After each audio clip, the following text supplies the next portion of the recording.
everyone, how are you all? I hope you all are safe at your place. Welcome to the channel Physics Junction by TK Khural, जहाँ पर आपको physics के topics बहुत ही easy और simple तरीके से कराए जाते हैं। साथ ही आपको नोट्स भी प्रोवाइड कराए जाते हैं ताकि आपको टॉपिक से रिगार्डिंग कोई भी क्वेरी ना रहे। हमारा जो टॉपिक है आज का वो है ग्रीन हाउस इफेक्ट। आपने अपनी छोटी क्लासेस में भी पढ़ा होगा green house effect. I think ये करवाने की ज़रूरत नहीं थी, बट स्टिल आपकी बुक में है टॉपिक यूनिट के अंदर, तो मैं इसको थॉरली थोड़ा सा बताऊंगी आपको ताकि आप उसको समझ सकें। हमारा जो ग्रीन हाउस इफेक्ट है ये क्या है हमारे पास, इसको समझने के लिए हमें दो कंसेप्ट पहले समझने होंगे। दो चीजें हमारे पास जो है दो कुछ ऐसी कंसेप्ट्स हैं हमारे पास जो कि ग्रीन हाउस इफेक्ट को पढ़ने से पहले वो रिक्वायर्ड, आप ये समझ लो कि वो जो दो कंसेप्ट है वो रिक्वायर्ड होते हैं ग्रीन हाउस इफेक्ट के लिए। सबसे पहला क्या है कि हमारे पास जितनी भी ऑब्जेक्ट्स हैं जो क्या करती हैं, रेडिएशंस को एमिट करती हैं, वो किसके ऊपर डिपेंडेंस होती है उसकी मैंने आपको बताया था थर्मल रेडिएशंस वाले टॉपिक में कि उनकी डिपेंडेंस किसके ऊपर होती है, टेम्परेचर के ऊपर होती है। ठीक है, टेम्परेचर के ऊपर डिपेंड करती है कि वो बॉडी किस तरह से रेडिएशंस को एमिट करेगी और कितना एमिट करेगी। और हमारे पास जैसे हमारे पास हाई टेम्परेचर के ऑब्जेक्ट्स होते हैं, ये क्या करते हैं, शॉर्ट वेवलेंथ की रेडिएशंस को रेडिएट करते हैं। ठीक है, जो हमारे पास हाई टेम्परेचर के ऑब्जेक्ट्स होते हैं ये शॉर्ट रेंज की जो वेवलेंथ होती हैं उनकी रेडिएशंस को एमिट करते हैं। सिमिलरली जो लो टेम्परेचर के ऑब्जेक्ट्स होंगे वो लॉन्ग वेवलेंथ रेडिएशंस को रेडिएट करते हैं। ये है हमारा फर्स्ट कंसेप्ट। सेकेंड कंसेप्ट क्या है, जैसे हमारे पास हम बोलते हैं कुछ ऑब्जेक्ट्स को कि ये ट्रांसपेरेंट है, जैसे हम एग्जांपल ले लेते हैं ग्लास का, ग्लास को हम बोलते हैं कि वो ट्रांसपेरेंट है, या फिर हम एयर का एग्जांपल ले सकते हैं, एयर भी हमारे पास ट्रांसपेरेंट होती है।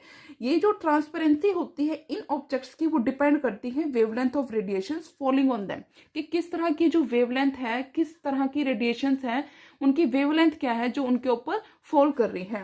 अगर मैं बात करूं एयर की, जो एयर है हमारे पास इंफ्रारेड रेडिएशंस के अंदर और विजिबल रेडिएशंस दोनों के अंदर ही ट्रांसपेरेंट होती है।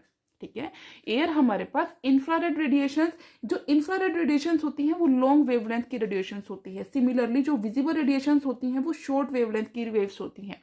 तो ये जो एयर है हमारे पास इन दोनों रेडिएशंस के अंदर क्या होती है, ट्रांसपेरेंट होती है। ठीक है, और एयर है, आपको पता है एयर के अंदर बहुत सारी गैसेस प्रेजेंट होती हैं। ठीक है, जो एयर है उसके अंदर कार्बन डाइऑक्साइड है, वाटर वेपर्स प्रेजेंट है। उस केस में क्या हो जाएगा, हमारे पास जो इंफ्रारेड रेडिएशंस है, जो हमारे पास एयर होगी वो क्या हो जाएगी, ओपेक हो जाएगी। ओपेक का मतलब क्या होगा, ओपेक का मतलब क्या होता है, जिसको हम देख नहीं पाएंगे, अपारदर्शी आप बोल सकते हो उसे। ठीक है, जो ट्रांसपेरेंट नहीं होगा। ठीक है, तो हमारे पास जो एयर है, एयर के अंदर उस केस में जब एयर के अंदर हमारे पास कार्बन डाइऑक्साइड या फिर वाटर वेपर्स प्रेजेंट है, उस केस के अंदर जो हमारे पास एयर है वो क्या हो जाएगी, ट्रांसपेरेंट हो सॉरी ओपेक हो जाएगी। ओपेक मतलब नॉन ट्रांसपेरेंट, नॉन ट्रांसपेरेंट हो जाएगी टू इंफ्रारेड रेडिएशंस। जो ग्लास है हमारे पास वो ट्रांसपेरेंट होगा विजिबल रेडिएशंस के अंदर, बट अगर इंफ्रारेड रेडिएशंस की बात करें तो वहां पे वो क्या हो जाएगा, ओपेक हो जाएगा। ठीक है, अपारदर्शी हो जाएगा, नॉन ट्रांसपेरेंट हो जाएगा। अब हम बात कर लेते हैं ग्रीन हाउस इफेक्ट की। ये तो दो कंसेप्ट जो थे जो इसके लिए रिक्वायर्ड होंगे।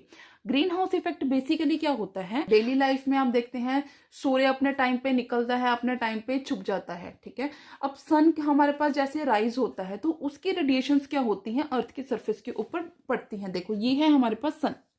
ठीक है, इसकी रेडिएशंस क्या करेंगी, अर्थ की सरफेस के ऊपर आएंगी। ये रेडिएशंस हैं हमारे पास सन की जो अर्थ की सरफेस के ऊपर आ रही हैं। अब अर्थ की सरफेस के ऊपर हमारे पास ग्रीन हाउस गैसेस भी प्रेजेंट होती हैं। ग्रीन हाउस गैसेस कौन सी हैं, CH4, N2O, CO2, ये है मीथेन, ये है कार्बन डाइऑक्साइड, N2O है। ये जो हमारी गैसेस है ये ग्रीन हाउस गैसेस होती है। ये क्या है, अर्थ की सरफेस के ऊपर प्रेजेंट होती है। जब सन रेज हमारे पास अर्थ की सरफेस के ऊपर आती हैं तो कुछ रेज तो होती हैं जो अर्थ की सरफेस क्या कर लेती है, एब्जॉर्ब कर लेती है। ठीक है, ये क्या करेगी, एब्जॉर्ब कर लेगी अर्थ की सरफेस। कुछ रेडिएशंस ऐसी होंगी जो क्या करेगी, अर्थ की सरफेस से रिफ्लेक्ट बैक हो जाएंगी टू द स्पेस।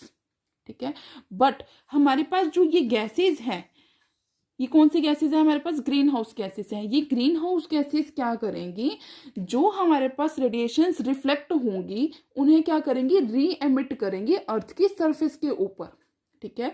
जो हमारे पास रेडिएशंस रिफ्लेक्ट बैक हो रही है स्पेस के अंदर, ग्रीन हाउस गैसेस क्या करती हैं, उन रेडिएशंस को री एमिट करती है अर्थ की सरफेस के अंदर। मतलब इसमें से कुछ तो हमारे पास अर्थ की सरफेस के ऊपर दोबारा आ जाएंगी और कुछ क्या हो जाएंगी, स्पेस के अंदर रिफ्लेक्ट हो जाएंगी। ठीक है, ये होता है हमारे पास कंसेप्ट किसका, ग्रीन हाउस इफेक्ट का। अब ग्रीन हाउस इफेक्ट ये तो हमारे पास जो नेचुरल प्रोसेस है वो ये हो रहा है, बट हमारे पास जो ह्यूमन एक्टिविटीज है उसके थ्रू क्या हो रहा है कि बहुत सारे हमारे पास जैसे बड़ी बड़ी फैक्ट्रीज हैं, इंडस्ट्रियल्स जो एरियाज हैं वो काफ़ी ज़्यादा एनहांस हो चुके हैं। और आप ये देख लो, डिफॉरेस्टेशन हो रहा है, जो हम प्लांट्स हैं वो कट कर रहे हैं। तो उसकी वजह से क्या हो रहा है, ह्यूमन एक्टिविटीज की वजह से क्या हो रहा है कि ये हमारे पास अगर नेचुरली देखें तो इन गैसेस का जो इफेक्ट है वो आप ये लगा लो कि इतने, सपोज करो इतने एरिया पे है अगर हम नेचुरली देखते हैं। बट ह्यूमन एक्टिविटीज की वजह से क्या हुआ है कि ये जो गैसेस हैं वो पूरे हमारे जो अर्थ की सरफेस है उसके इतने पार्ट के ऊपर ये सारी जो गैसेस हैं वो क्या है, फैल चुकी हैं। ये सारी गैसेस इतने पार्ट के ऊपर, मतलब 75% पार्ट के ऊपर ये गैसेस जो है एक्वायर कर चुकी हैं, इतना एरिया एक्वायर कर चुकी है। जिसकी वजह से क्या हो रहा है कि हमारे पास जो अर्थ की सरफेस है वहां पे जो ग्लेशियर्स है वो मेल्ट हो रहे हैं, जो ओशियंस हैं हमारे पास वो ओवरफ्लो हो रहे हैं।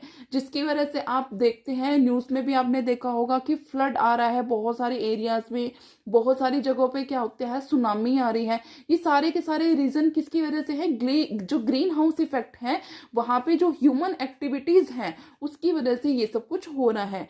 सबसे मेन कारण जो है ग्रीन हाउस इफेक्ट का वो क्या है, ग्लोबल वार्मिंग है। ठीक है, ग्लोबल वार्मिंग बहुत बड़ा इफेक्ट है ग्रीन हाउस इफेक्ट को, जो क्या कर रहा है उसके ऑपोजिट है। मतलब अगर ग्लोबल वार्मिंग होगी तो हमारे पास जो अर्थ की सरफेस है वहां पे बहुत सारी जो प्रॉब्लम्स है वो कोज हो जाती हैं। बहुत कुछ हमारे पास जो लेयर्स होती हैं, जो हमारे एटमॉस्फेयर की अलग अलग लेयर्स हैं वो बहुत ज्यादा इफेक्ट हो रही हैं। किसकी वजह से, सिर्फ और सिर्फ ह्यूमन एक्टिविटीज की वजह से। अगर नेचुरली देखा जाए तो ग्रीन हाउस इफेक्ट हमारे लिए बहुत ज्यादा बेनिफिशियल होता है, क्योंकि इससे अगर ये नहीं होगा तो हमारी जो अर्थ की सरफेस है वहां पे 12 मासी क्या होगा, माइनस में रहेगा टेम्परेचर, जो कि मतलब पूरे साल के लिए जो टॉलरेट करना बहुत ज़्यादा मुश्किल हो जाता है। तो ये हमारे पास कोज होते हैं, ये हमारे पास रीज़न होता है कि ग्रीन हाउस इफेक्ट किसकी वजह से हो रहा है। ये जो गैसेस हैं ये क्या करती है, री एमिट कर देती हैं रेडिएशंस को, जो कि रिफ्लेक्ट हुई थी स्पेस के अंदर, और ये वापस उसको अर्थ की सरफेस के ऊपर ले आती हैं। ये होता है हमारे पास ग्रीन हाउस इफेक्ट।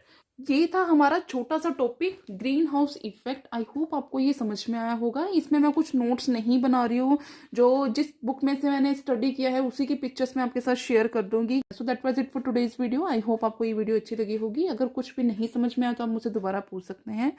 अगर आपको मेरी वीडियो अच्छी लगी हो तो मेरी वीडियो को लाइक करना, मेरे चैनल को सब्सक्राइब करना, ज़्यादा से ज़्यादा शेयर करना। Thanks for watching.